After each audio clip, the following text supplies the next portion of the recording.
24/7 to learn as much as they possibly could.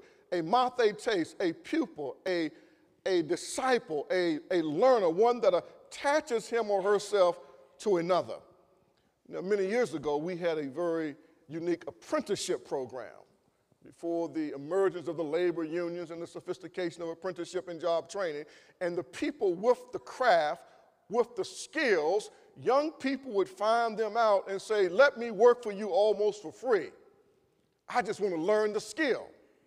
I just want to learn the craft. And particularly within our culture, the African-American culture, and in the low-income white community, that's the way skills were passed on to the next generation.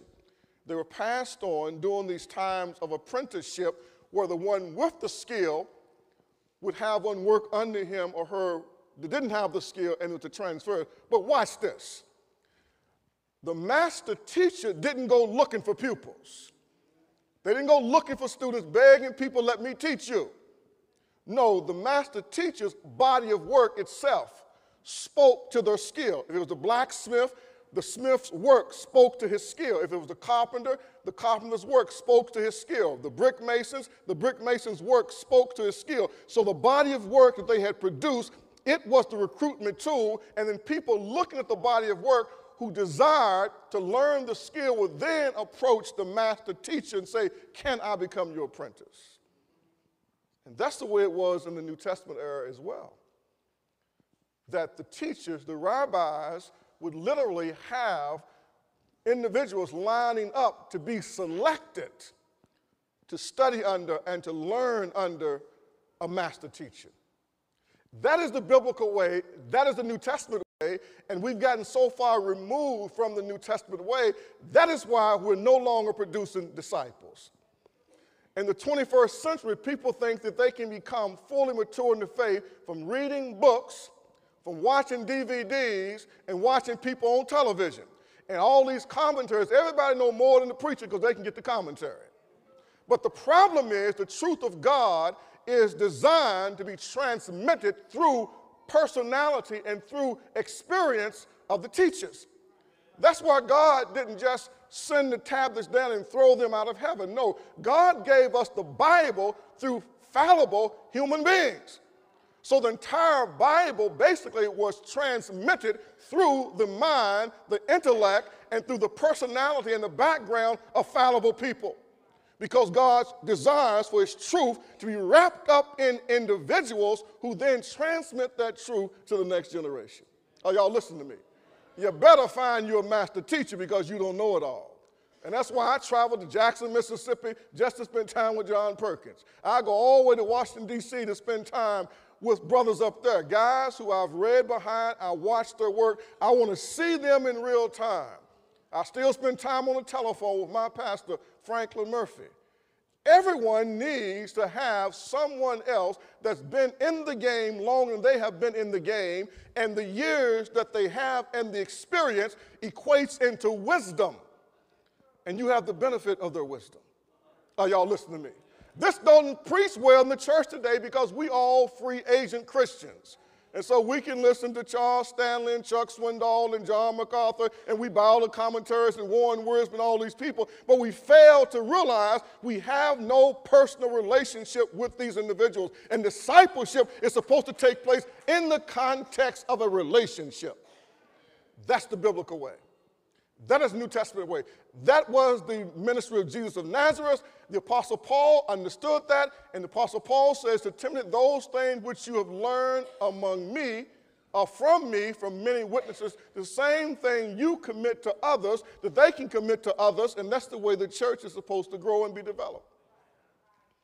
Everybody needs a spiritual father, a mother that is poured into their life, a spiritual brother or sister, that they're holding each other accountable and encouraging each other in this walk, a spiritual peer, and they also need spiritual children that they're pouring into. Because when you have the entire cycle of a spiritual father and a spiritual brother or sister and spiritual children, it holds your life in tension. Because now you understand I have someone that I'm walking with that is encouraging me, someone that I'm accountable to that's investing in me, and someone else I'm accountable for that I'm investing in. Preach, young man, preach. And that's the problem with the church. Some of you never even attempt to identify spiritual children to give yourself to. It's all about you and what you know and how much you got and how many church services you go to and how many choirs you're in. It's not about what you're discharging. The difference between the Lake of Galilee and the Dead Sea is profound. The Lake of Galilee is fresh water because there's water coming into the Lake of Galilee and there's water going out. The Dead Sea, nothing grows there because stuff just comes in and nothing goes out. And so the way we grow as Christian is when we have a steady flow coming into us. And we also have a steady discharge going out from us. And so we feel compelled to run back to the faucet or to the spigot so we can get some more coming into us because we know somebody else is dependent upon us to discharge something out of us. Are y'all going to help me today? You see, if you're truly involved in Christian ministry, it is draining because people drain you. They take from you. They pull from you. They pull your energy. They pull your emotion. They pull out of you. So the only way you can survive the throes of ministry is that you are in a process of constantly being refilled. Worship is important. Prayer is important. Fellowship is important. Witnesses is important because you got to share your faith to keep your faith strong because you got to know that it really works. A religion that you just talk about isn't worth a dime. You got to have a religion that works, and every now and then you got to see somebody's life being changed as a result of God using you to tell them the story or to pray for them or to encourage them or to challenge them in some spiritual way. Now, I told you I was ready to preach before I got here because Benny Santiago has been pouring into me all week as he drove me all over Anderson, Indiana. Disciples. A common word in the New Testament. The most common word in the New Testament used to describe the followers of Jesus. Disciples. 264 times in the New Testament alone. As a matter of fact, the believers really didn't call themselves Christians. Christians was a term that was imposed upon them by the unsaved people of Antioch. It was initially introduced as a term of derision. They are Christians. They think they like Christ. It wasn't meant to be a compliment. They called themselves disciples of Jesus, followers of Jesus, or the people of the way. And they made a clear distinction and separation from Judaism as well as the other religions around them. Are y'all listening this morning? Now, it's important that we understand that Jesus makes a distinction between salvation and discipleship. It's important that we understand that because he makes the distinction. Salvation is when we come to the cross of Christ, where he's nailed to the cross, his blood is shed for our sins, he's raised from the dead. So salvation is a crisis experience. It happens at a point in time when we are arrested to our spiritual bankruptcy, our utter helplessness and hopelessness to merit favor with God. So salvation comes when we abandon ourselves and cry out to God, Lord, have mercy upon me, a sinner. Save me. That's all by grace, through faith. It's the gift of God, not of works, lest any man should boast, Paul writes in Ephesians 2:8 and 9. That's salvation.